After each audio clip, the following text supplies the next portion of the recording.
Hey guys, we're in this series all about Imago Dei. Now, what does Imago Dei stand for anyway? Well, it's a big fancy Latin word that just really simply means in the image of God. We were created in the image of God. Now, the topic we're going to cover today, I got to tell you, is super heavy. Like, a lot of people were telling me, like, Chad, do you really want to cover something so heavy? Like, we're talking like high-end college level philosophy. This is the big question. This is the big philosophical question that scholars have wanted to know for thousands and thousands of years, which is, who am I and why am I here? It's basically, what is my identity? What is my identity? And we still want to know this question today. We still want to know, what is my identity? What's it all wrapped up in? A lot of us try to get answers for what is my identity, what's my purpose, but we do it in the wrong way. And we do it out of order. So here's what I mean. Take a look at this graph. So I feel like we get our identity from a couple different circles. The first circle is the superficial outside circle. That's the labels we give ourselves and other people give us. So a good example of that is labels that people give us, like you're the athlete because you play soccer and you football and basketball, or you're the smart girl because you get all A's in class, so you're the smart girl, and you're the gamer, or you're the popular kid, the funny kid, whatever it is. These are all labels that we get, and adults give ourselves labels too. I'm whatever job I have. I'm a mechanic, I'm a lawyer, but in the end, these are all labels that the world gives us. But the problem with these labels is they fall off. You see, at any given point, these labels can be peeled away. So do we really want our identity to be one of these labels? So for instance, you're like, oh, I'm a gamer, that's my identity. Okay, well then your parents take away your Xbox. Are you still a gamer? Or what if you're the athlete, but you get hurt and you can't play soccer anymore? Are you still an athlete? Is that who you are? Or maybe you're the smart kid, but then all of a sudden, other kids are smarter than you. See, in the end, we really, really shouldn't make our identity about these outside labels because they fall off. Or then there's the second level. Then a lot of people like to make their whole identity in their physical attributes, the physical, non-negotiable, non-movable things that make us who we are. So for instance, I'm tall, I'm fat, I'm skinny, I'm fill in the blank, male, female. We like to make a big deal out of these things too.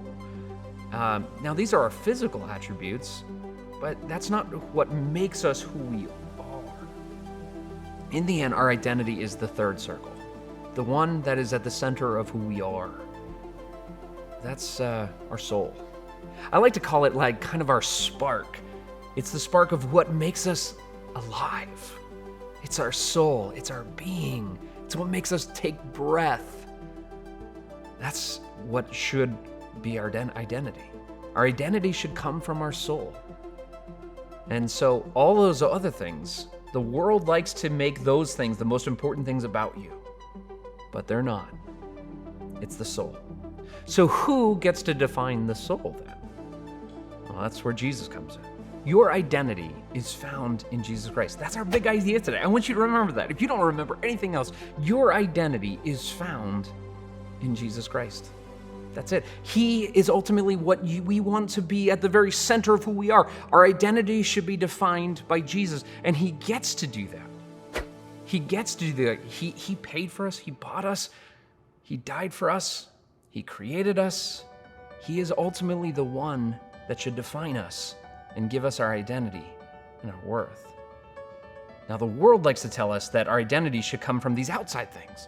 The labels, the physical attributes, whether you're a male or female, or you're tall or short or skinny or fat, the world likes to say those things is what identifies us, and that's where our identity comes from. They are lies. Our identity comes from where we are on the inside, Jesus Christ as first, and that affects the outside. The outside doesn't affect the inside inside affects the outside. See, it gets pretty complex. And there's nothing you can do that will affect the inside from the out. There's no chants you can chant, no prayers you can pray, no mountains you can climb, no clubs you can join, no communities you can be a part of that will affect your soul like Jesus Christ can. Nothing. See, as a matter of fact, you can never fully live in the image of God without Jesus Christ. You can never live Imago Dei without Jesus at your heart. He's got to be at the center, and he's got to give you your identity, and that will affect the outside. So you might be asking, how do you do this? Chad, how does this actually affect me? Like, how does this, it sounds philosophically good, right? Like, okay, so my identity comes from Jesus, and Jesus is at the heart and soul of me, and that affects the outside. But how do you do that? The first thing is we can live like Jesus. I wrote it down this way. We can be more like Jesus. We can live like Jesus. We can do the things that Jesus did. That's how we let the thing that is our core become part of who we are in the outer circles. It affects who we are physically, it affects who we are in the labels, it affects everything we do by becoming more and more like Jesus. And he gave us a wonderful example. How he lived with honesty and truth and love and compassion. We become more and more like Jesus, and it takes time. We don't become like Jesus overnight. And some of us have to actually just accept Jesus in the first place and put away the old self. This is what it says in the book of Colossians. I love this. It says in Colossians 3:10, it says, "Put on your new nature and be renewed as you learn to know your Creator and become like him." Isn't that cool? It says, put on the new. Put on becoming more like Jesus as you are letting God become the center of who you are. See, it's a powerful message. Then the next thing and the last thing I want you to do is we need to look for our value not from out, but from above, from up. See, we need to get our value from God, not from other people.